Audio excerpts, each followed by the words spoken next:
So let me record. And I'm going to share my screen Got here it. before you get. Got it. Just don't talk.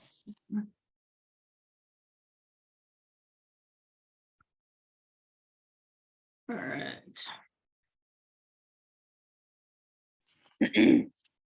All right. So thanks everybody for taking time on your evening to join us tonight to chat about the new curriculum and new age groups and just some changes that we're seeing here at First Tee. We appreciate you guys taking your time. So just a couple highlights from last year so that you guys know what's been going on here at the chapter. We served 1,800 kids across our 4 communities last year. So that's a record number for our chapter and a huge number for us. So thank you. We can't do that without all of our great coaches and volunteers. So we really appreciate you guys and everything that you do for us. Of those 1,800 kids, 44% of them were on scholarship with us. So that means that they participated for $5 or less with us last year. And we had 38 junior coaches on staff.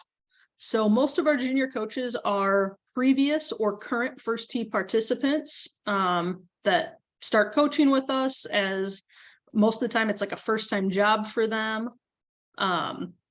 And a good way for them to give back to First Tee after having been in the program. And then we also had 158 9-hole rounds played by scholarship students last year. So those were free rounds of golf that we were able to provide across all of our communities for our scholarship kids. If you have any interest in going out to play 9 with some students, please let myself or McKenna or your area director know. We're always looking for more mentors to get on our text list for that. And they're good extra opportunities to get the kids out on course, since we can't always do so during class.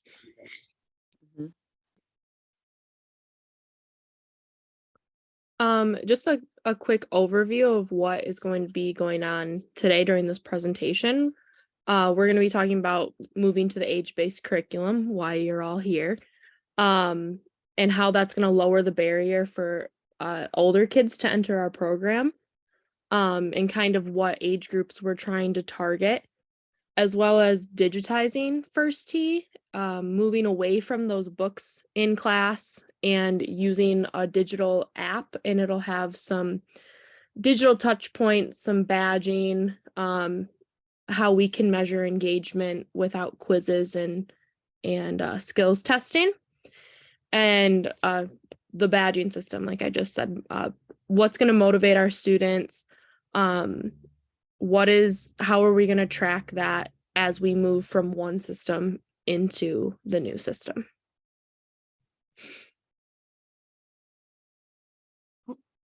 Sorry, there we go. So kind of, why are we changing and what is changing? So why the change to this new age-based system and new curriculum? A big thing that we were finding across all First Tee chapters is that we were losing our older kids at a pretty fast rate, and we weren't gaining new First Tee students that hadn't started from a young age. A lot of that is because our older kids had to come in and start at the player level. So they were in class with kids that were 8 and 9 years old, and it made them feel uncomfortable. So we were doing it for retention reasons. It's a lot easier now for mom and dad to go on and register. They look at the age groups, and parents are used to registering based on the age of their child, rather than by what level they should be at. So it should kind of streamline things across, all different sports and extracurricular activities that the kids do. We wanted to modernize, so staying connected to the kids through technology is huge. That's why we're moving away from the books and into that digital app that McKenna kind of touched on, and we'll touch on that more here. And then enhancing our curriculum and preparing you guys better to serve the community. So the new curriculum has fantastic lesson plans. They're way easier to follow.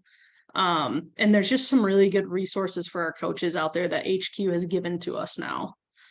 So what is actually changing? So our 9 core values or our life skill categories are changing from that to what we're calling key commitments. There's going to be 5 of them. The key commitments are now going to be touched on at every different age level. And you kind of start with a really broad, basic understanding with our really young kids, and then they'll build on that throughout the program. Just so you guys aren't super worried, 80% of the curriculum is staying the same. Only 20% is changing, so there's a lot of carryover. They may use some different terms or phrases, but a lot of the stuff that is in the new curriculum is the same as what was taught in the old curriculum. Like I mentioned, there's reorganizations of the lessons. They're fantastic. Seamless integration of our healthy habits, and then that digital yardage book. Just so you guys are aware, we will send out some materials after this to everybody, and we do have access to kind of paper worksheets that can be printed and given to your classes if you still want to touch on like those paper hard copies for kids. So just what's changing? We were using the player, par, birdie, eagle, ace levels, and now those are broken down into equivalent age groups. So players 7 to 9, par is 10 to 11, birdie is 12 and 13, and eagle is 14 up. We do have a couple special cases with kids that have been in our program for years and years and worked their way up to the Eagle program or the Eagle level, doing a 14 plus advanced, and then the ACE program is staying relatively the same. So like Taylor said, the parents will register their kids based on age instead of level. This has already eliminated a lot of questions on where does my kid come for the first time. My kid's 8, but they're a great golfer. Like, it doesn't matter. They register 7 to 9.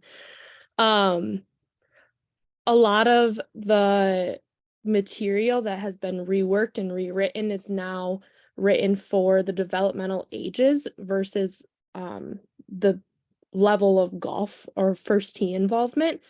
So all of our lessons are applicable to kids that are 7 to 9 or 10 and 11 based on their cognitive function. Kids can bring their friends to class. You know, maybe Johnny, who was 8, has been in first tee for a couple of years, and he wants to bring, and he's an advanced player, he's in par, and he wants to bring his friend from school. In the old system, he would have had to start in player, his friend would, but now he can bring him to the 7 to 9 group and they can be in the same class.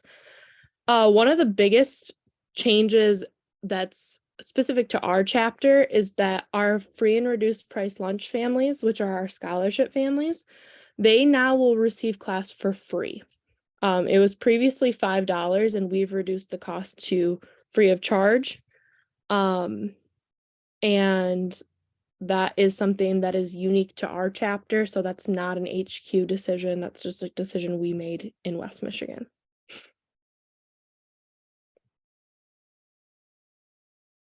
So kind of moving into implementing the new curriculum. So our coach building blocks, if you've been to either level 1 or player coach training, you should recognize these.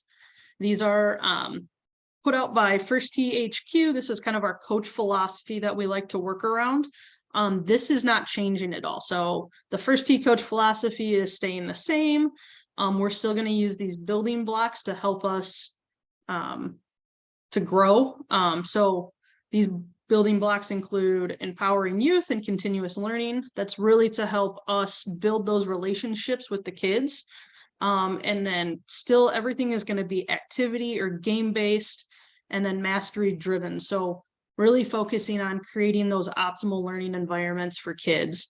I think moving to the age-based system is really going to help you guys as coaches do that. While you're going to have different skill levels in your classes, as McKenna touched on, it's really going to be a change to have kids of all the same cognitive level in your class. So you're not going to have to do different versions of the lesson a couple different times because you have multiple, big age gaps within your classes. One of the biggest and most noticeable changes is changing from the 9 core values to the 5 key commitments.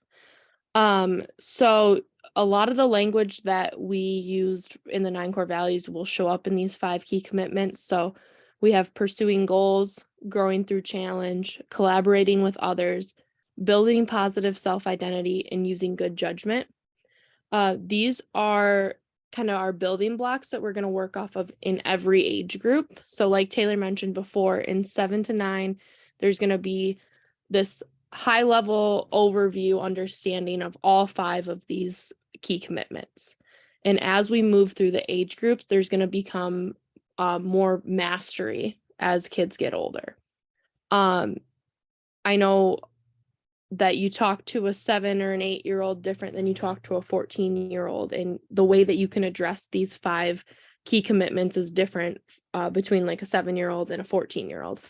So we've known about this for a long time, and I still struggle to say 5 key commitments, so just keep trying. I always have to remind myself. And there are only 5 of them, and there's 6 weeks of lessons, but there are up to 9 lesson plans provided for every age group.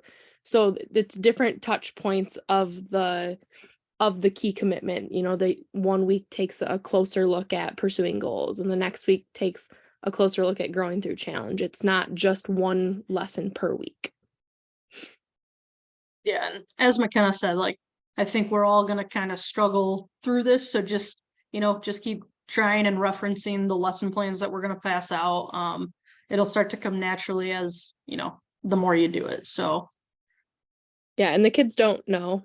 They don't know the difference, so as long as Exactly. you're trying your best. That's probably the best part, right? They don't know what they should be learning in our classes, so it'll be okay. So how should your class flow?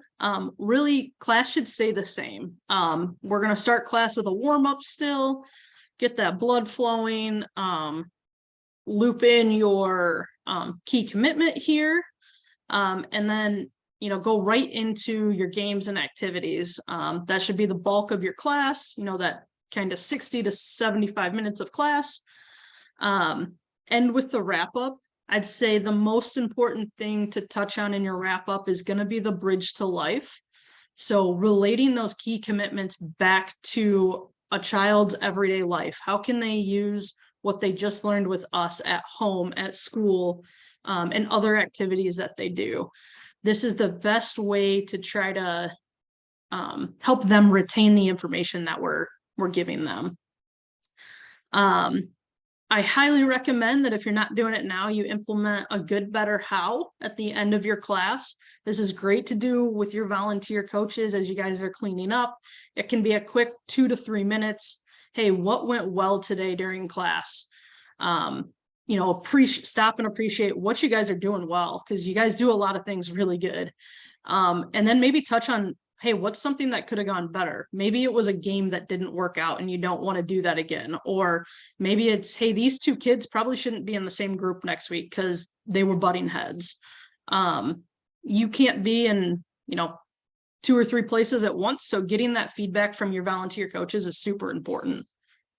Kind of some week 1 best practices that we recommend is going into the clubhouse, introducing yourself to the staff, letting them know that you're going to be there for the next 6 weeks. As from the office standpoint, we obviously let the courses know that we're coming, but they don't always relay that to their people that are on the ground and, working the desk. So super important to do that, so you're not just kind of wandering around the property with nobody knowing who or what you're doing. Obviously introduce all your coaches to the kids. Clearly mark a meeting area with a first tee sign. Try to keep this the same each week so that parents know where pickup and drop off is going to be. And then make sure to ask your volunteers for their contact information in your junior coaches. This year, we want to highly recommend that you guys are, if at all possible, trying to send out some sort of quick lesson plan to all your volunteers prior to class. So it can be as simple of like, hey, this is going to be our key commitment for today. We're going to play these 3 games, and this is the golf skill and fundamental we're going to work on, just so everybody kind of has a basic idea of what's going to happen that night at class. We did some volunteer surveys this fall, and that was a big kind of either hit or miss. So our coaches that did that prior to class got really good feedback from our volunteers, and our volunteers really liked that. And our volunteers that worked in classes where they weren't getting that lesson plan in advance let us know that, like, hey, we'd love to know what was going on or what the plan is for the day in advance. So just something to keep in mind there. Participant no-shows and volunteer no-shows. So these are things that are going to be really important for you to let myself or your area director or McKenna know kind of in real time. So with us not charging anything for our scholarship students this year, we are going to get no-shows, right? They don't have really any skin in the game to show up. Mom and dad see a free opportunity. They sign their kids up. So you're likely to have some no-shows from kids. So after week 1 or week 2, if you notice that the same, kid has been missing for 2 weeks, let us know so we can reach out to the parents. And we have wait lists for some of our class. That way we can kind of get some new kids in if needed, or just see what's going on with the family. Maybe they're going to show up week 3 and we just didn't know they were going to be missing the first 2. Same with volunteer no-shows. We're not on site with you guys. So if you guys don't have enough help, or you have a volunteer that the schedule says should be there and they're not showing up, please let us know so we can reach out for you. We don't want to leave you guys hanging. We want to make sure that you have enough staff on site for to run your classes. So just let us know if those things are occurring. So one thing that we are keeping the same that is not in the new curriculum is the First Tee Code of Conduct. So that was found in the front of the player books, and I don't know if they were in every book, but like all through the levels. But I will show respect for myself, respect for others, and respect for my surroundings. We think that's still a very important and valuable lesson for the kids on the first day, especially. And we think this should still be shared with 7 to 9 and 10 to 11 groups, especially. This is something that we can go back on and reference if we have behavior issues, if we have, any sort of, this is kind of just a high level expectation for class. Taylor, if you want to click on the link, the second one. Yes.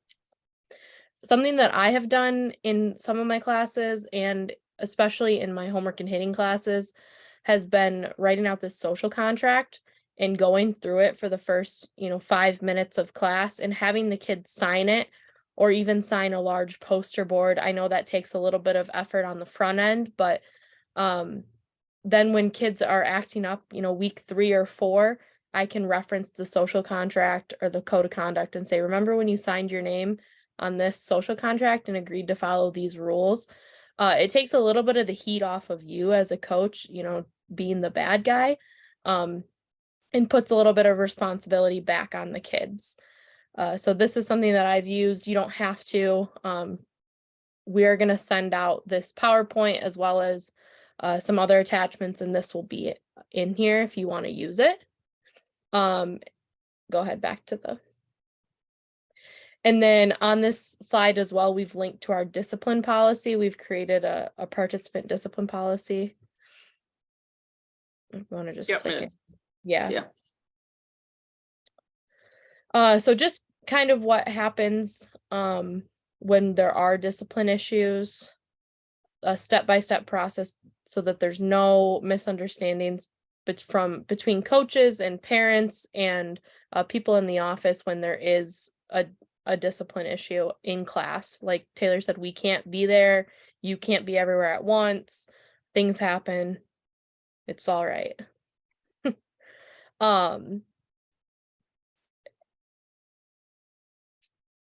Yeah, that's everything for that slide. So kind of getting into the new curriculum. So this slide and the next couple slides will show you The difference between this one specifically is the player level and the 7 to 9. So you can see that some of the lesson plans are getting combined. So for example, lesson 1 and 2 in the player curriculum has been combined into lesson 1 for the new 7 to 9 age group. So the big difference here, outside of those being combined, is that we are introducing goal setting, that in the past really was left to be introduced at the birdie level. So we're going to introduce kids to goals a lot sooner, which I think is really great. So I'm going to show you an example lesson plan here for the 7 to 9-year-olds.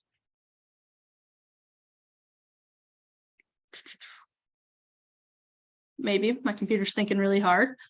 So each lesson will give you kind of an overview of what the life skill is going to be. Sorry, my computer's being really slow. It's not letting me scroll. It gives you a really, a good golf skill and fundamental that you can pair with it, as well as etiquette and different rules that can be looped into this lesson. There are great coaching tips, guided questions. These are great open-ended questions that pair well with every lesson that you can try to incorporate to ask kids.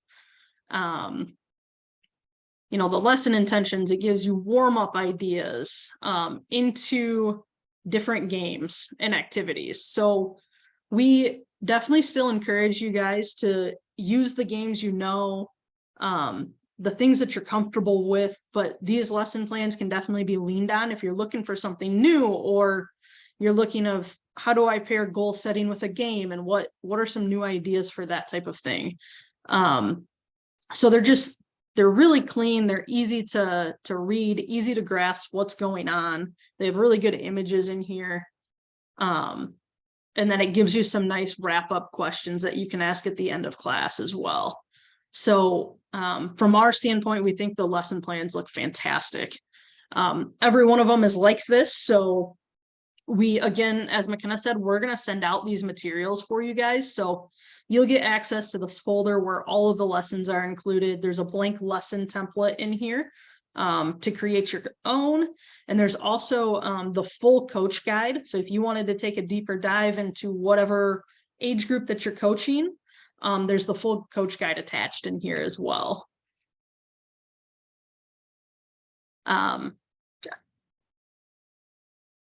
And then just a little deeper dive into the PAR level that's now becoming the 10 to 11 age group.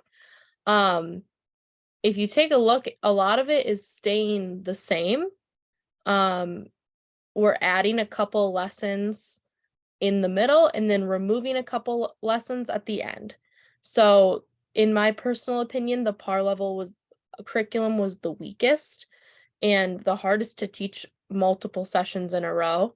And this 10 to 11 new curriculum is much more manageable, much more applicable to kids of that age, and gives a lot more opportunities to tie to both golf and life, which I think is very helpful. One thing is core lesson 14, appreciating diversity. That is a big core topic that we are bringing into our lessons, like here at the 10 to 11 age group, but it's been a large focus of First Tee in general, and a lot of positive self-talk, appreciating who you are as a person, kind of getting to know yourself and who you are, and your likes and dislikes and all of those things. And Taylor, if you want to click on if it'll let you. It's questionable. So similarly, we've given you all the lesson plans. It has your lesson intentions. The setup is the exact same as the 7 to 9, which I think is really great, because if you look at a 7 to 9 lesson plan and you look at a 10 to 11 lesson plan, your lesson intentions, warm up, that's all going to be in the same place. It's all going to follow the same format. Similar games, it has your activities, how to tie them to your key commitment, some visuals, and then, excuse me, the wrap up with those open-ended questions at the end. And then same thing, full coach guide and an editable lesson plan. The full coach guides are like 100 and something pages, so look at your own risk. And we pulled all of the lesson plans out of the coach guides. So really it just takes a deeper dive into some different things. Or if you're like looking for new warm-up ideas or whatever it might be, there's just a lot of good reference points in those. But to McKenna's points, they're super long. So don't feel like you have to go into them. We pulled out the lessons for that reason. So the birdie level is now 12 to 13-year-olds. In the past, birdie has been primarily about goal setting. So you can see that there's still a lot of goal setting within those 12 to 13-year-olds. Couple different things. Staying cool, which used to be a par lesson, has been moved to this 12 to 13. And they're calling it now dealing with challenges on and off the golf course. As McKenna touched on in that last slide with 10 to 11, there's also a new category about respecting diversity. And then setting different types of goals is going to be touched on more in the next age group. Oh, and then I forgot, building a go-to team or being a go-to person. A lot of you probably haven't seen that lesson plan because that was an Eagle lesson plan before, but now they're going to touch on that in the birdie level. So that is who can you go to for golf? Who can you go to for schoolwork? And when you need help in those different areas, and then who are you a go-to person for? So are you somebody that your friends or your family can rely on for different things? So it's a really great lesson, which we're now going to introduce to the 12 to 13-year-olds. So same thing, we've got a folder for the 12 to 13-year-olds with same lesson plans. They look the exact same. And then the coach guide in there as well. Taylor, can I jump in with a question, please? This is Ian. Yeah, go ahead, Ian. Staying on this slide, under the age 12 to 13 core lessons, there are the first three, 15, 16, 17, and then playing the course, review and reflect, and then lower down, staying the course, review and reflect. I'm not clear on whether that's intended to be a lesson plan or a class topic. How does that fit in? Yeah, great question. So HQ has provided kind of some review sheets, I'll call them, and those we might actually have to pull out of the coach guide. I just pulled them out for another coach that's coaching 12 to 13 for us this spring.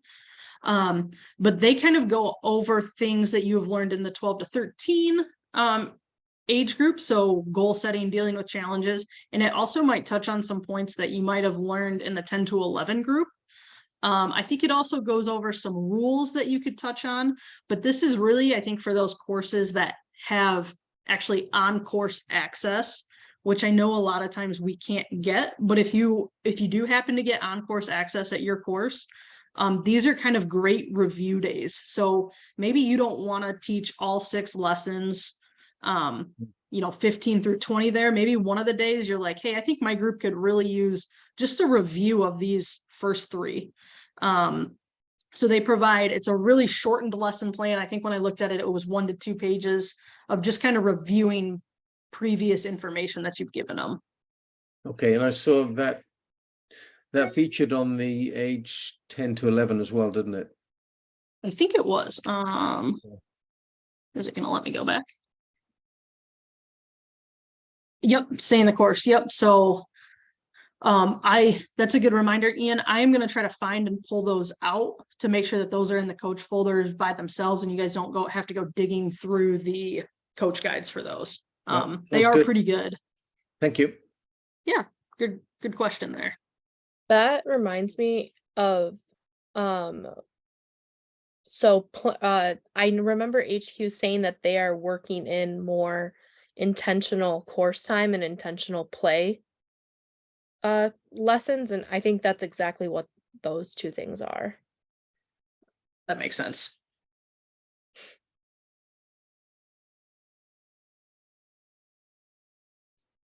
And then lastly, the differences between our Eagle level and the 14 and up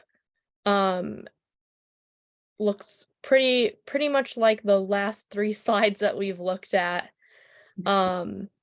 Here we do go a little deeper into the self-identity and understanding oneself, and then dealing with adversity.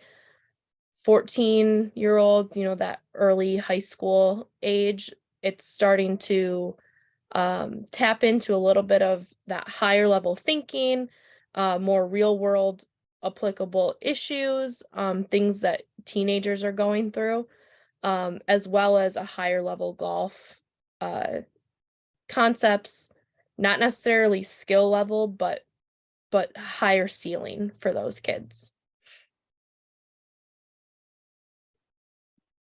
So I think I kind of touched on this at the very beginning. We have a student app coming. Just so everybody is aware, this is coming this spring. I got an email today that HQ said that we are they're trying to send out login information to parents on April 11th. So their go live expected date is April 11th right now. That could still change. But this app will go out to any active kid in our chapter. We are one of, I think, 5 chapters that are piloting this. So this isn't available across all chapters right now, but we're going to pilot this for CHQ. So this app can be accessed via an app on a phone, an iPad, a web browser. So trying to make it accessible to kids in different ways. Kids are going to earn badges for completing lessons. So the lessons are going to be really similar to what were in the books. But now they're going to be digital forms of that, and they're going to obviously follow our new curriculum. But for every lesson that they complete, the kids are going to earn a badge.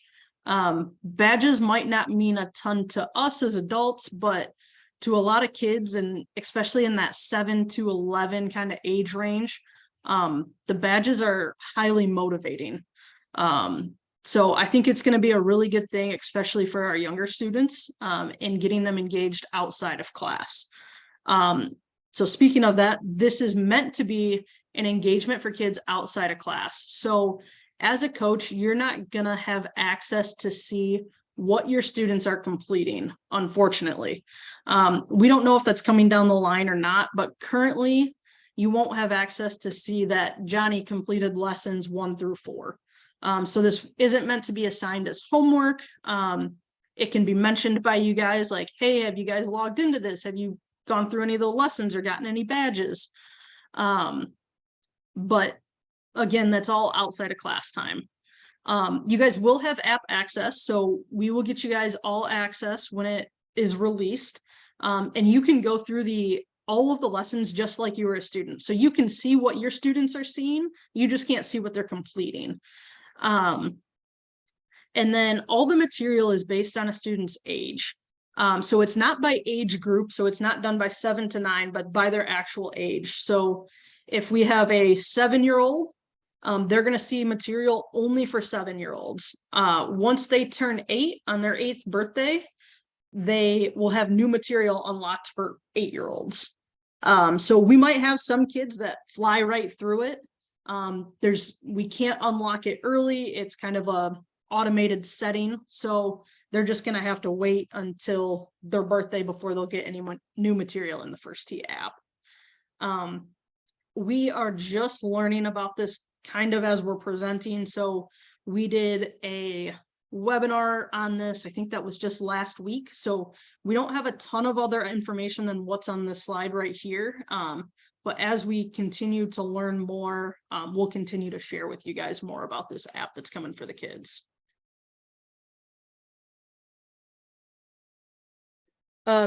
So we've updated our weather policy just a little bit. We will cancel class when the wind chill or the feels like temperature is below 45 degrees, or when the heat index is 95 plus. And then 60% chance or more of thunderstorms. One thing is that we will have class in light to moderate rain, depending on the temperature. a lot of the faces I see have been coaching for a long time, you guys know. When we make that call is we like to make the call at least an hour before class, if not earlier.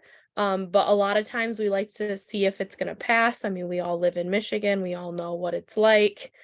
And then here we kind of have our people that you're gonna go to or you might hear from if there is going to be a weather cancellation. So Grand Rapids will be Taylor, Muskegon will be myself, Holland will be Jeff, and Kalamazoo will be Matt and or Brandon, the new program coordinator down there. And so us as your contact, we will text all of your parents, all of the coaches and all of the volunteers. That is our responsibility of communication. As lead coaches, you should use the email all button in the parent portal to email your parents. We've found it's best if parents get multiple forms of communication in order to know if class is on or not.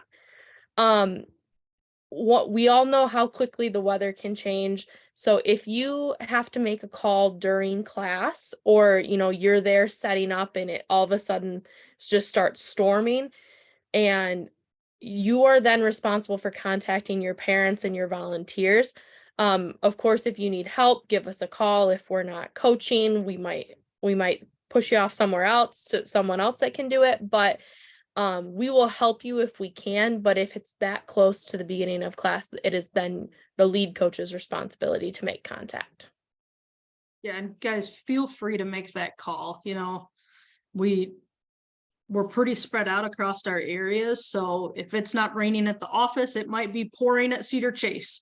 And so, we're not there in person to make those calls. So please know that you can. If you get there and you're like, hey, this is just going to be miserable, we will back you in those situations. If you do cancel class right before, I would just ask that you stay for 20 to 30 minutes kind of into your class time to make sure that parents or volunteers got the communication, that nobody's showing up on site without a first tee face there. We've had some incidents where that happens and the course doesn't know what's going on and parents don't know what's going on then. So just keep that in mind. Another thing I kind of thought about today is I would say in the spring, we're probably a little bit quicker to cancel class early on, knowing that better weather is coming. And I would say kind of the opposite in the fall. In the fall, I think we kind of push our boundaries a little bit because the weather's just not going to get any better. So just kind of keep that in mind and know that we're constantly looking at it. And we don't want to have you guys out there if you're going to be miserable. So we understand what's going on and we're trying to make the best call possible. Another thing is you can always resort to just calling the golf course. I'm calling golf courses all the time. They probably hate me. I'm asking, are you open? What's your cart policy? Is the range open? Is it mats only? Like, don't hesitate to call the golf course, or even a lot of them will post when they're closed on Facebook or Instagram or wherever if you're following them. So just if you want to be on top of it, sometimes we'll have class, but they've already closed for the day because of weather. So. Yeah. So we are going to send out some email links to you guys. Probably could be tomorrow, could be early next week. But we want to send you guys links for existing games. McKenna got the opportunity to go down and network down in North Carolina with some programming teams across the country for First Tee, and they came up with McKenna like over 100 games, I think. Yeah, like 100 to 150 different games. So we have all of kind of the templates and some video links for all of those new game ideas. So if you're getting bored with any lesson plans, we've got new ideas for you guys. We're going to send you links for all those lesson plan folders so that you have access to those. We've kind of revamped our incident report, so I'm going to send out a link for that as well. And then some reminders, some housekeeping items here. We have a new payroll system. So if you're on payroll with us, you should be getting an email from us very shortly. You will have to submit all new payroll docs. So I apologize for that, but it's kind of the growing pains of our new system.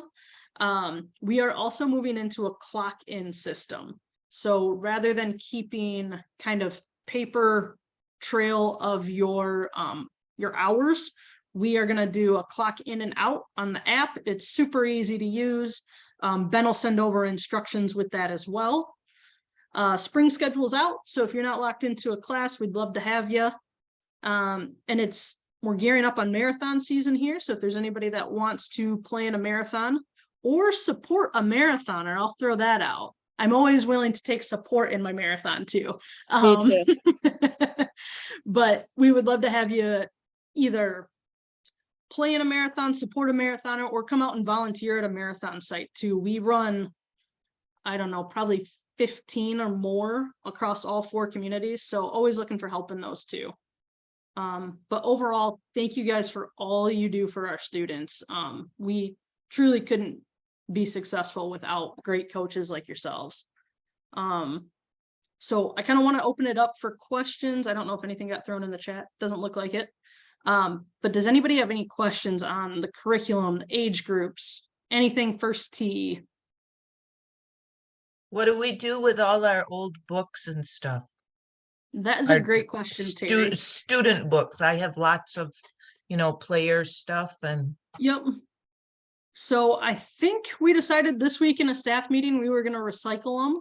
If you feel so inclined to use them in class, I think there are some lessons that'll still be applicable if you want to use them and kind of get rid of them until you don't have any more. We're okay with that too.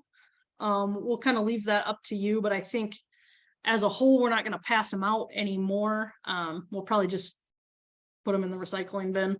same with bag tags.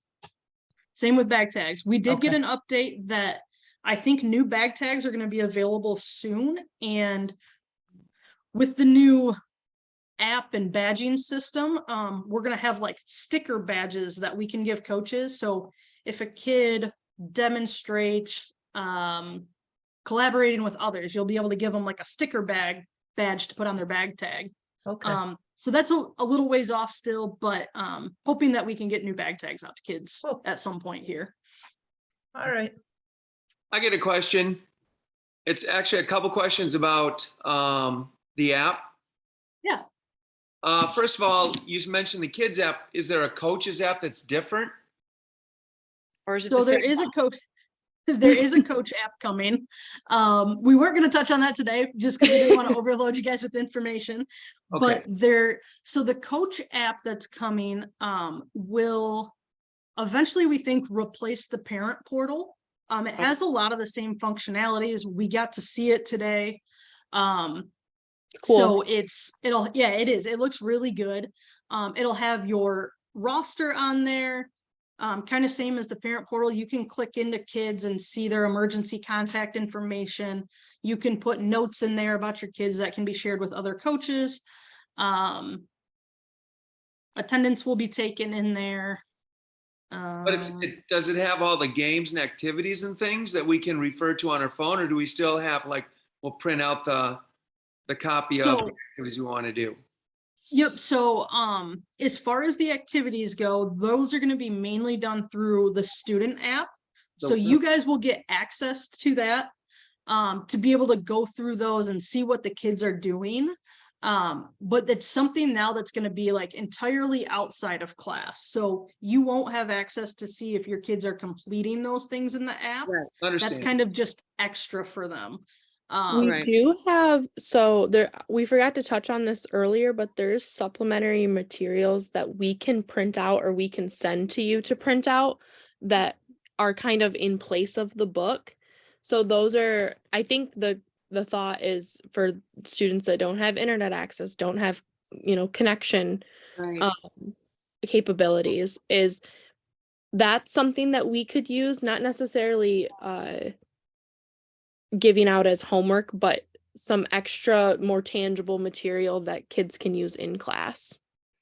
Yeah, so Oh, let me, Okay, and lastly, in terms of the app, now, a lot of the kids that are older in the upper age groups are gonna have their own phones, but for the other ones, the app will be on the parent's phone. Correct. And all of the registration for the student app is going to come through the parent registration. So even if a 16-year-old is in our class, the registration will come through the parent and they could be downloaded on their phone, but it'll have to be downloaded through their guardians. Okay, Yeah. great, thank you. Yep. can you guys see this worksheet or no? We Yeah. see, So No, No? Let me see if I can share a different screen.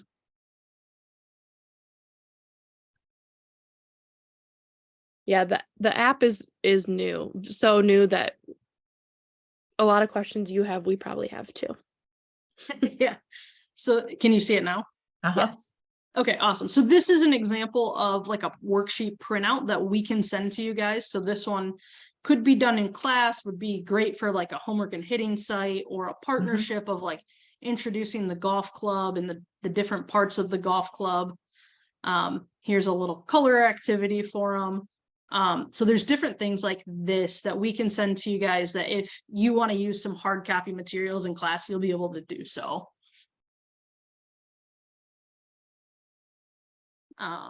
Any other questions? Hi, this is Ian. Just clarification that we will be using the parent portal for a while, and the coach app is going to come later. That's right? kind of our thought right now. So we are gonna do some testing. So if you want to be part of the test group for the new coaches app, please let me know. We're gonna have full-time staff probably testing it this spring, but we'd love to have some other people test as well. I think some of the more hold off situations of why we wouldn't jump directly to the coaches app and using what HQ is giving us is more report based for back end things that we're doing. The parent portal can provide us with a lot of data and information that we use in kind of day-to-day things here. And we're not so sure that the HQ app has those same capabilities right now. So that's more so where the testing's coming from, but it looks really slick, and I think it's going to be really good and not hard to use at all. But not sure if we're going to roll that out to everybody this spring or not, Ian, but if you would like to test it, we'd love to have you. Yeah, I'd be happy to. One thing that interests me is whether the facility that we have right now to email all parents will extend to texting all parents. So that is a request that kind of nationwide or first T-wide we've made. Currently, there is no email all or text all capability out of the new coaches app. So that is a downfall from our standpoint, where we do have that email all button right now in the parent portal, which is another reason we don't want to fully get rid of it yet. We know that that's super nice for you guys to communicate to your parents that way. So we sat through a little training today from HQ on this new app, and I think it's in enhancements, but it's not something that they've gone live with yet. Fair enough. So great question. All yeah, right, and thanks. we would ask whoever's testing it to keep track in both systems Yeah. still, so you'd still have access to the parent portal as well as the coaches app. Yep.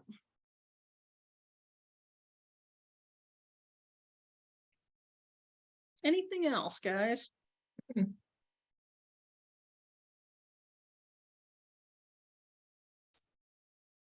No? All right. Nope. Well, thank you guys all for joining us. We are super excited to see you guys all out on course soon. Hopefully this weather turns for the better. And yeah, thank you guys for everything. Thanks for taking time out of your evenings. We hope to see y'all soon. thank Sure. you, ladies. Thank you. We're anxious to get started. Thanks. How's Yeah. it doing, Taylor?